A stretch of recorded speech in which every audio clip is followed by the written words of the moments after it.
नमस्कार, मैं हूं आशीष त्रिपाठी आपके साथ। दिल्ली में बाढ़ ने 15 साल का रिकॉर्ड तोड़ डाला। दिल्ली में यमुना जी का जलस्तर कहां पहुंच चुका है वो भी बताएंगे।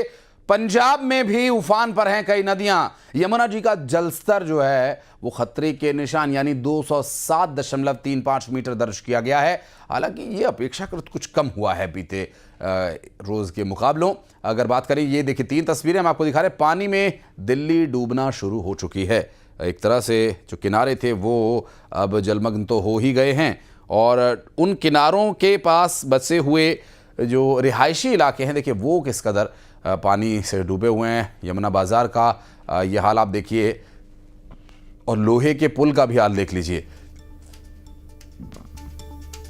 अंग्रेजी शासन काल में बना ये लोहे का पुल, जहां आज भी इसे इस्तेमाल में लिया जाता है। और ऐसे में इस ऐतिहासिक लोहा पुल की स्थिति आप देखिए, बिल्कुल लोहे तक पानी आ गया जहां पुल शुरू होता है। और अमूमन रोज़ के दिनों में ये पानी काफ़ी नीचे हुआ करता है, तो आप इस बात से अंदाज़ा लगा लीजिए कि 207 मीटर ये काफ़ी अच्छी खासी गहराई होती है। और इतना पानी इस वक्त यमुना जी में है। और सामने आई जो तस्वीरें हैं, ड्रोन से ली गई है वो तस्वीरें हम आपको दिखा रहे हैं। जो इस वक्त तस्वीरें आप देख रहे हैं, ये दरअसल अक्षरधाम के पास जो मयूर विहार और अक्षरधाम के आसपास का इलाका है, इसकी तस्वीरें हैं जहां पर नए फ्लाईओवर्स बने हैं यमुना के पार करने के लिए। और ये स्थिति अब सुधार की ओर बढ़े, इसकी उम्मीद हम करते हैं।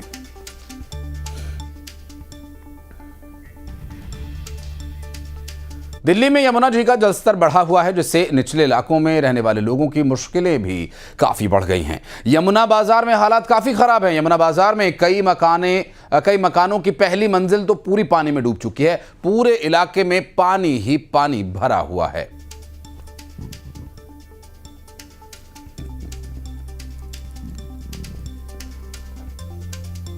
मेरी मौजूदगी है यमुना बाजार में और यमुना बाजार की तस्वीर आपको दिखाते हैं। देखिए, यहाँ पर लोगों का आना जाना कल से पूरी तरीके से बंद है। मैं आपको तस्वीरें दिखा रही हूँ। यमुना बाजार की मुख्य सड़क है बाहर की तरफ। ये पूरा रास्ता है जो परमानेंट हॉस्पिटल की तरफ जाता है, सीधा जाए तो निगम बोध की तरफ जाता है। पूरा पानी से भरा हुआ है। पंप आउट करने के लिए पानी को यहाँ 2-2 मशीनें भी लगी हुई हैं, लेकिन पानी भरा हुआ नज़र आ रहा है। लोग आपको दिख रहे हैं जो पानी से चलकर जा रहे हैं, जिससे आपको ये अंदाज़ा हो जाएगा कि कितना पानी जो है वो इस तरफ भरा हुआ है। अब मैं आपको दूसरी तरफ की तस्वीरें दिखाती हूँ। ये यमुना बाज़ार का इलाका है अंदर जो आपको नज़र आ रहा है। और यहाँ आप देखें कि लोगों के घर पानी में किस तरीके से डूबे हुए हैं। यहाँ पर आपको नाव दिख रही हैं, लोगों के छूटे हुए घर दिख रहे हैं। और यहाँ पर से लोगों को शिफ्ट कर दिया गया है। पहले ठीक इसी के बाहर जो है वो राहत शिविर बनाए गए थे, लेकिन पानी जो है वो उसके भी बाहर भर गया, तो इसके बाद यहाँ से भी लोगों को शिफ्ट किया गया है। दोनों तरफ की तस्वीरें आपको दिखा रहे हैं यमुना बाज़ार का ये टॉप एंगल व्यू, जहाँ पर एक तरफ आपको पूरी सड़क पानी से लबालब नज़र आ रही है, तो दूसरी तरफ आपको यमुना से सटा यमुना बाज़ार पूरा भरा हुआ जलमग्न दिख रहा है।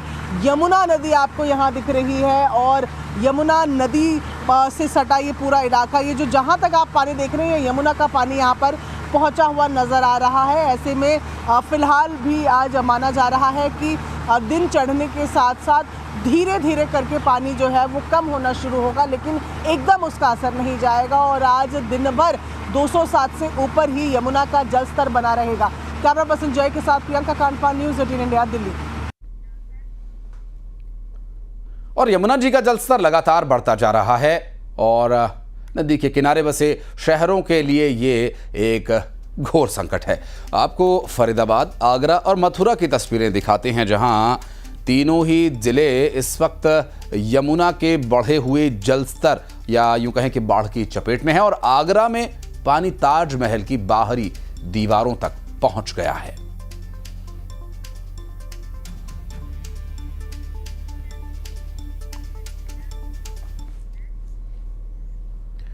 इस बीच नोएडा में भी यमुना जी के बढ़े हुए जलस्तर का असर दिखाई दे रहा है। यमुना जी के किनारे डूब क्षेत्र में बने फार्म हाउसेस में 5 से 6 फीट तक बाढ़ का पानी आ गया है और जिससे न सिर्फ फार्म हाउसेस का बिजनेस ठप पड़ा हुआ है, बल्कि यहाँ काम करने वाले लोगों के लिए रोजी रोटी का भी संकट बढ़ गया है।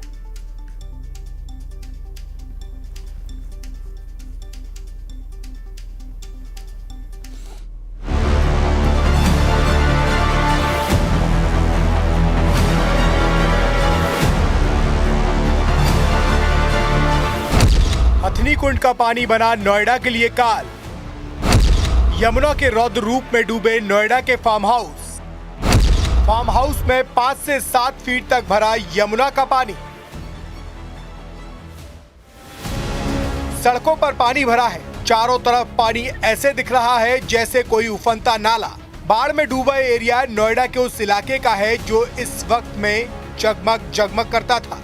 इस जगह पर पार्टियों का दौर चलता था। नोएडा के रईसों की शामें रंगीन होती थी, लेकिन यहाँ सन्नाटा पसरा है। इस इलाके में बने फार्म हाउस का बिजनेस पूरी तरह से ठप हो गया है। पार्टियों के लिए कई सारी बुकिंग कैंसिल हो गई हैं, क्योंकि अपने रौद्र रूप में आई यमुना नदी ने अपने डूब क्षेत्र को डुबो दिया है।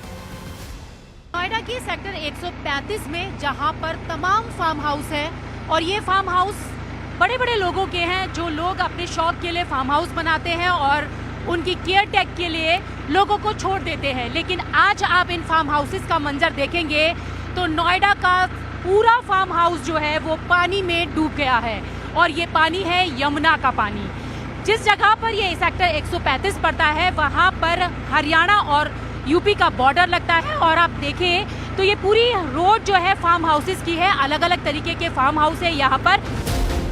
नोएडा के सेक्टर 135 इलाके में एक दो नहीं बल्कि सैकड़ों फार्म हाउस हैं, जो इस वक्त यमुना के उफान में समाये हैं। सिर्फ ये फार्म हाउस ही नहीं डूबे हैं, बल्कि बाढ़ के इस पानी ने यहाँ काम करने वाले लोगों के पेट पर भी लात मारी है। इन फार्म हाउस में काम करने वाले हजारों लोगों को सुरक्षित जगहों पर भेज दिया गया है। अब जिस तरीके से बाढ़ जैसी स्थिति हो रही है, कितना बिजनेस पर असर पड़ रहा है? बहुत इफेक्ट पड़ता है। बहुत सी गायें थी यहाँ पे, काफ़ी गौशाला हैं, उन पे भी समस्या है। सारे टूट रहे हैं, हमने लोग छोड़ रखे हैं यहाँ पे, उनके भी साथ समस्या है। तो अब उनको सब लोगों को शिफ्ट किया है यहाँ से। शिफ्ट किया है, लेकिन बहुत सारे लोग ऐसे भी हैं जो फार्म हाउस तो बनाते हैं, यहाँ रहते नहीं है। केयर टेक के लिए उन्होंने लोगों को रखा है। वो लोग तो कह रहे हैं उनके मालिक तो उनको पूछने भी नहीं है। ऐसा भी है क्या?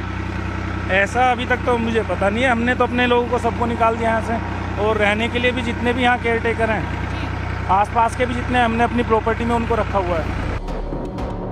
नोएडा में यमुना किनारे डूब क्षेत्र में रहने वाले लोगों के लिए बाढ़ किसी काल से कम नहीं है। लोगों की फसलें खराब हो चुकी हैं, घर का सारा सामान बह गया है, तो यहाँ काम करने वाले मजदूरों के लिए रोजगार का संकट भी पैदा हो गया है। सारा सामान बह गया आपका? तो अब तो काम भी नहीं हो पा रहा, सब्जियां भी खराब हो गई, फसल भी खराब हो गई। सब्जी भी खराब हुई, फसल भी खराब हुई, क्या करे? अब चुपचाप पड़े हैं। जो सरकार देखेंगे क्या करेगा। हाँ, न तो चले जाएंगे अपने बच्चे बुच्चे लेकर घर। तो सरकार की तरफ से खाना वाना मिल रहा है? हाँ, खाने तो मिल रहा है, कपड़ा लता तो कैसे चलेगा? सब तो उसी में बह गया। कोई मालिक आया मिलने? नहीं, मालिक कोई नहीं आए। हम लोग ठेके पर पैसा ठेका दे दिया, और ठेका उसका पूरा हो गया। हम लोग का तो पैसे बचे नहीं, या कोई खेत वाला मालिक नहीं आया हमारे पास। अच्छा। अब तो सरकार देगा तो उसी के देगा पैसा। यमुना नदी में बाढ़ से पहले उसके किनारे के इलाके गुलजार थे। यमुना के डूब क्षेत्र में बने ये फार्म हाउस पार्टियों के लिए काफी पसंदीदा जगह थे, लेकिन बाढ़ की वजह से डूब क्षेत्र में बने फार्म हाउस का धंधा खत्म हो गया है। आप यहाँ पानी में क्या पानी देखने आए हैं? जी, देखना है, हमारा फार्म हाउस है ना यहाँ पे। अच्छा, कितनी बुकिंग्स कैंसिल हो गई? बुकिंग तो काफ़ी कैंसिल हो गई। जितनी बुकिंग थी, अब पिछले एक हफ्ते में कोई बुकिंग ही नहीं आ रही है, सारे बुकिंग कैंसिल हो रहे हैं। यमुना नदी अपने उफान पर है। दिल्ली से लेकर नोएडा तक यमुना नदी के किनारे के इलाके डूबे हुए हैं, और चारों तरफ बर्बादी का मंजर दिखाई दे रहा है। हिमाचल प्रदेश के कुल्लू जिले की भुंतर तहसील में नाले में आए सैलाब ने तबाही मचा दी है। भारी बारिश के बाद नाले में आए मलबे और तेज पानी ने कई मकानों को नुकसान पहुंचाया। रात की बात यह है कि इस हादसे में किसी तरह का कोई जानी नुकसान नहीं हुआ। प्रशासन और स्थानीय लोग मौके पर मौजूद रहकर हालात पर काबू पाने का प्रयास कर रहे हैं। क्षेत्र में पानी और मलबा आ जाने से लोगों में दहशत का माहौल है। प्रशासन ने लोगों से सतर्क रहने की अपील की है।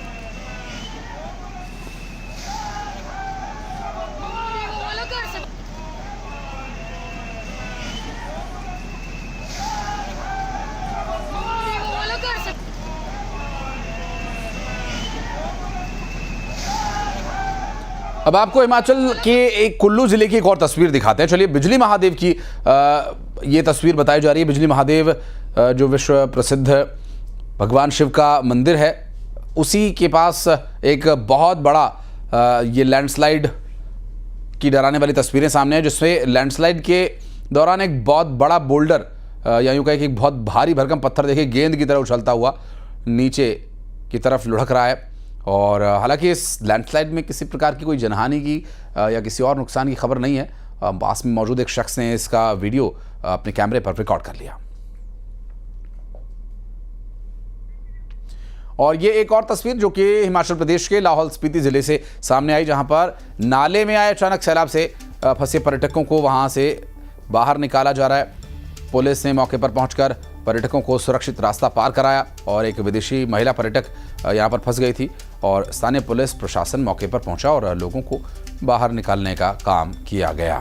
एक कृत्रिम ब्रिज बना करके उस महिला को और अन्य पर्यटकों को बाहर निकालते हुए जो तस्वीरें सामने इस वक्त आपको स्क्रीन पर दिखा रहे 15 माफ़ी जी, अभी ये जो तस्वीर सामने आई है इस वक्त लाहौल स्पीति हिमाचल प्रदेश से सामने आई तस्वीरें हैं।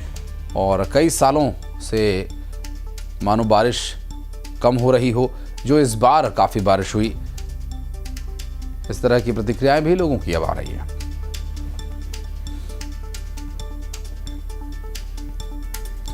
और अब लिए चलते हैं आपको केदारनाथ, जहां के गुरुवार को चोराबारी ग्लेशियर में एक एवलॉन्च देखा गया। अपेक्षाकृत बहुत हल्का ये एवलॉन्च था, लेकिन यहां पर हल्की सी मूवमेंट डरा देती है। 2013 की उस घटना के बाद से इस घटना के बाद अब प्रशासन और भी सतर्क हो गया है।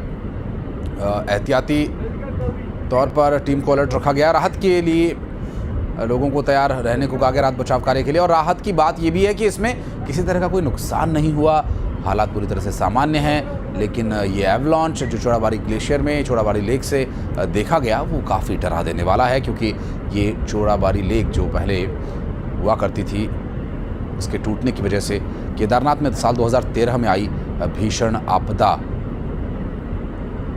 अब तक लोगों के जहन में उसकी तस्वीरें मौजूद हैं। बढ़ते आगे, जम्मू कश्मीर की खबर आपको दिखाते हैं।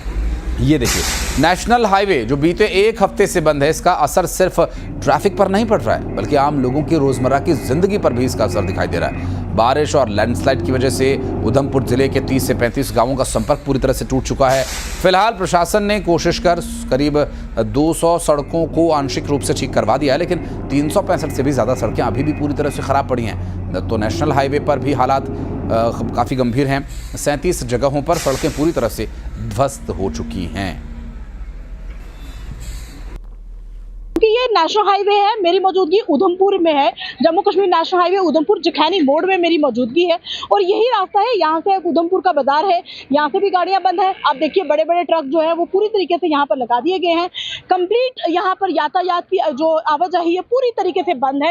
ये ड्राइवर बेसब्री से इंतजार इस बात का कर रहे हैं कि अब बारिश थम चुकी है, हो सकता है कि रास्ता भी खुल जाए और रास्ता खुलने के बाद अपनी डेस्टिनेशन तक ये पहुंच जाए, क्योंकि ये जो ट्रकों में आप देखिए कितना सामान लदा हुआ है। ये सामान कश्मीर जा रहा है, कई ट्रक कश्मीर से जम्मू आ रहे हैं, तो फल फ्रूट है, कई तरह की ज़रूरत की चीज़ें जो कि वहाँ पर कश्मीर जा रही थी, कश्मीर से वापस जम्मू से होते हुए बाकी शहरों में फल फ्रूट जा रहा था। तो ऐसे में दिक्कतें यहाँ पर आ रही हैं। ये लोग, ये ड्राइवर हैं सारे जो यहाँ पर ऊपर मोड़ पर बैठे हुए हैं, इनकी गाड़ियाँ हाईवे पर लगी हुई हैं, इंतज़ार इस बात का कर रहे हैं कि अब बारिश थम चुकी है तो हो सकता है कि बारिश थमने के बाद रास्ता जल्दी साफ होगा। और ये लोग कई दिनों से जो यहाँ पर फंसे हुए हैं, इनको काफ़ी ज़्यादा दिक्कतों का सामना करना पड़ रहा है। खाने पीने की मुश्किलें इन लोगों को, जो ड्राइवर हैं खासकर, उनको करनी पड़ रही हैं। तो पूरी तरीके से हाईवे जो है वो बंद हो चुका है। ऐसे में पुलिस प्रशासन जो है वो लोगों को ये समझा रहा है कि अनावश्यक वो सफ़र ना करें, बाहर ना निकले, क्योंकि कुछ लोगों को ऐसा लग रहा है कि मौसम साफ हो गया है तो हो सकता है कि रास्ते भी क्लियर हो गए हों। लेकिन 27 से ज़्यादा जम्मू कश्मीर नेशनल हाईवे पे भूस्खलन हुआ है, कई जगह सड़कें जमींदोज हो गई हैं, ज़मीन में धंस गई हैं पूरी तरीके से। तो ऐसे में जो लोगों को मुश्किलें ना आए, लोग फंसे ना, तो पहले ही नेशनल हाईवे पे कई अलग अलग जगहों पे लोगों ने कंट्रोल रूम स्थापित किए हैं और ये बार बार वो एडवाइजरी जारी कर रहे हैं कि अपने घरों से बाहर ना निकले, क्योंकि नेशनल हाईवे अभी भी जो खुला नहीं है। और उधमपुर जिले में हालात इतने खराब हैं कि एक शादी की बारातियों को जूते हाथ में लेकर पहाड़ी रास्तों पर मलबों से होते हुए दुल्हन के घर तक जाना पड़ा। करीब 7 किलोमीटर तक बारात पैदल चलकर इसी तरफ से अपने गंतव्य तक पहुंची।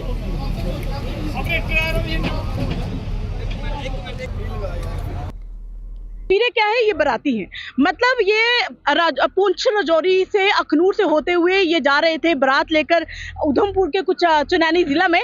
लेकिन अब देखिए इनके ये बराती हैं, इनके जूतों की हालत देखिए, इनके कपड़ों की हालत आप देखिए।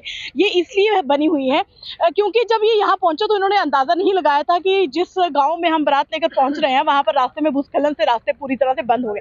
अभी हम तस्वीरों तो नहीं दिखा सके, लेकिन जस्ट कुछ सेकंड पहले यहाँ से दूल्हे राजा भी गुजरे हैं, उनको भी अपने कपड़े बदलने पड़े और फिर जाके फिर तैयारी अपनी करेंगे। सर, चूंकि बारात लेकर आप जा रहे हैं, बेहद ज्यादा मुश्किलें आ रही हैं बारिश की वजह से, लेकिन ऐसा तो सोचा नहीं होगा ना आपने कि बारात लेकर आएंगे और ऐसे पैदल जाएंगे, कपड़े भी गंदे हो गए। बिल्कुल इतना नहीं सोचा था कि हम ऐसे आएंगे, कपड़े सारे गंदे हो गए हैं, काफी सारा इधर वो मिट्टी आई हुई है, कपड़े सारे भर गए हैं जी। अभी काफी सारा पैदल जाना है, 3-4 किलोमीटर पैदल जाना है जी। अभी बुरी हालत है, देखो आप कपड़े भी अभी दूसरे लाए नहीं चेंज करने के लिए जी। हाँ देखिए आप विशाल दिखाना कि इनके कपड़े पूरी तरह से गंदे हो गए हैं और इन्होंने अभी बारात में जाना है, अपने भाई की बारात में शामिल होने जा रहे हैं, जूते हाथ में पकड़े हुए हैं और सारा का सारा सामान इनके हाथों में है, पैर इनके पूरी तरह से भर गए हैं और अभी भी इन्होंने बहुत ज्यादा 3-4 किलोमीटर पैदल जाना है जी मैम, 3-4 किलोमीटर पैदल जाना, 2-3 घंटे अभी लग जाएंगे। चिकड़ी है पूरे रास्ते में, फिसलन काफी सारी है, सारे कपड़े भर रहे हैं।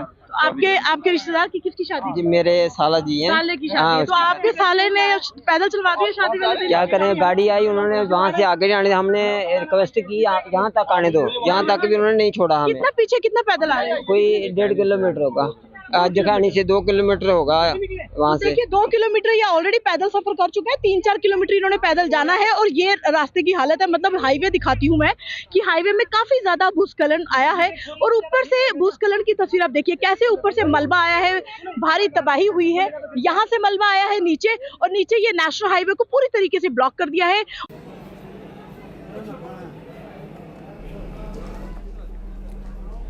तो जम्मू कश्मीर बाढ़ के हालातों से जूझ रहा है। अब रियासी से आपको तस्वीरें दिखा रहे हैं। लगातार बंद पड़े जम्मू श्रीनगर राष्ट्रीय राजमार्ग ने लोगों की मुश्किलें बढ़ा दी हैं। कटरा के रहने वाले रविंद्र की स्थिति को आपने देखा, तो ये जहां हालात किस तरह बने हुए, शादी का दिन था, बारात लेकर बनिहाल जाना था, लेकिन सड़क बंद है, इस वजह से ये संभव नहीं हो पाया। ऐसे में भारतीय रेल उनके लिए एक बहुत अच्छा विकल्प साबित हुई। रविंद्र अपनी पूरी बारात लेकर ट्रेन से ही बनिहाल पहुंचे और वंदे भारत ट्रेन जो कि जम्मू कश्मीर से चलती है, और वंदे भारत यहाँ रियासी के रहने वाले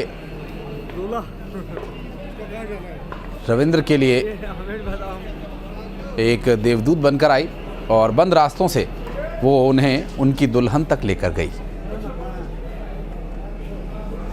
लेडीज को क्रॉस किया जाए। और जम्मू कश्मीर के डोडा से जैसे तैसे एक गर्भवती महिला को अस्पताल तक पहुंचाया गया। दरअसल गोहा प्राथमिक स्वास्थ्य केंद्र में सुविधाओं की कमी के कारण एक गर्भवती महिला को जीएमसी डोडा लेकर रेफर करना पड़ा और हालात तब और ज़्यादा बिगड़ गए जब अस्पताल तक जाने वाली मुख्य सड़क बारिश से और लैंडस्लाइड से बह गई।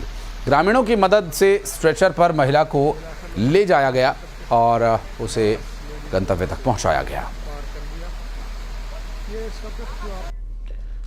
और पंजाब इस वक्त भीषण बाढ़ के संकट से जूझ रहा है। राज्य के 23 जिलों में 1902 गांव जलमग्न हो चुके हैं, जबकि 15 जिलों की 3,84,000 से ज्यादा आबादी प्रभावित है। अब तक 43 लोगों की मौत हो चुकी है और 3 लोग लापता बताए जा रहे हैं। बाढ़ प्रभावित इलाकों में 196 राहत कैंप चलाए जा रहे हैं। 6,755 लोग ठहरे हुए हैं। तो 1,71,000 हेक्टेयर फसलों को भी भारी नुकसान पहुंचा है। राहत बचाव कार्य के लिए एनडीआरएफ, एसडीआरएफ, सेना, वायुसेना की टीम्स लगातार जुटी हुई है। पंजाब में बाढ़ की स्थिति का जायजा लेने के लिए केंद्रीय कृषि मंत्री शिवराज सिंह चौहान अमृतसर, कपूरथला और गुरदासपुर पहुंचे और इस दौरान उन्होंने पानी से डूबे खेतों में उतरकर नुकसान का जायजा लिया और किसानों से सीधा संवाद किया। किसानों ने फसलों के भारी नुकसान की जानकारी दी, जिस पर शिवराज सिंह चौहान ने उस भरोसा दिलाया किसानों को कि सरकार किसानों के साथ है। उन्होंने कहा कि स्थिति गंभीर है लेकिन हर संभव मदद की जाएगी। देश के अलग अलग हिस्सों में बाढ़ बारिश ने कैसे तबाही मचाई है। बाढ़ की स्थिति तो देश के 23 राज्यों हिमाचल प्रदेश, उत्तराखंड, मध्य प्रदेश, बिहार और दिल्ली जैसे भयानक बाढ़ में फंसे हुए, लेकिन बाढ़ को लेकर सबसे ज्यादा सवाल पंजाब में उठ रहे हैं। स्थिति बहुत गंभीर है, संकट भयानक है। जल प्रलय के कारण फसलें पूरी तरह से जो डूबी है वो तबाह और बर्बाद हुई है। 1400 गांव बुरी तरह प्रभावित है। अभी कपूरथला और मैं जाने वाला हूं। सर, क्या लगता है जिस प्रकार से स्थिति यहाँ पर सब गंभीर है, कुछ विशेष पैकेज आप लोग क्या? अभी आकलन होगा क्षति का। केंद्र सरकार ने 2 केंद्रीय टीमें भेज दी है जो नुकसान का आकलन करेगी। राज्य सरकार भी अपनी तरफ से 1988 के बाद 37 सालों का रिकॉर्ड टूट गया। कैसे दिल्ली में यमुना और पंजाब में दूसरी नदियां उफान पर हैं, कैसे दिल्ली टू पंजाब मुसीबत बेहिसाब। एक रिपोर्ट।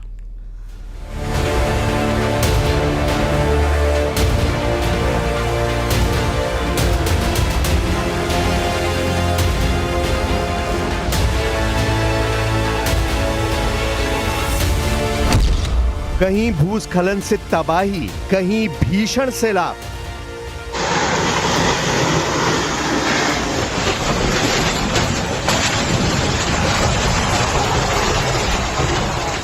गुजारिश करते हैं गवर्नमेंट से कि प्लीज हमें भी बचा ले, हम भी इंसान हैं। दिल्ली टू पंजाब मुसीबत बेहिसाब।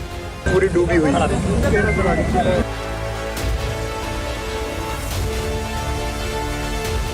ना जाए दर्द का अंदाज और नुकसान का अंदाज नहीं लगाया जा सकता।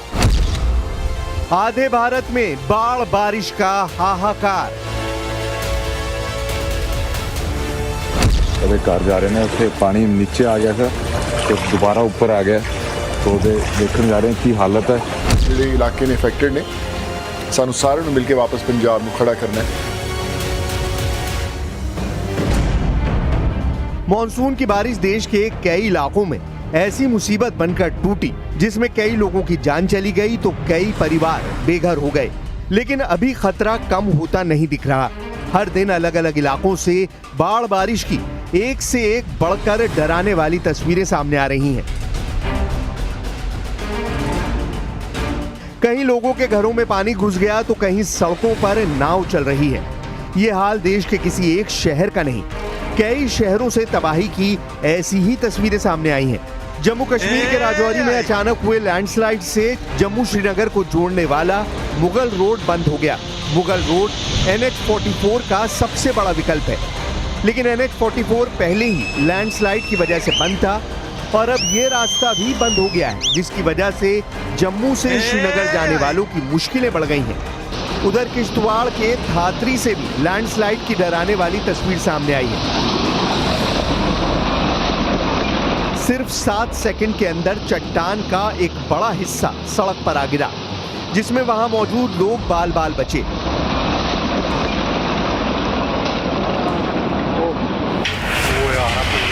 बाढ़ और बारिश की सबसे ज्यादा मार पड़ रही है हिमाचल प्रदेश पर।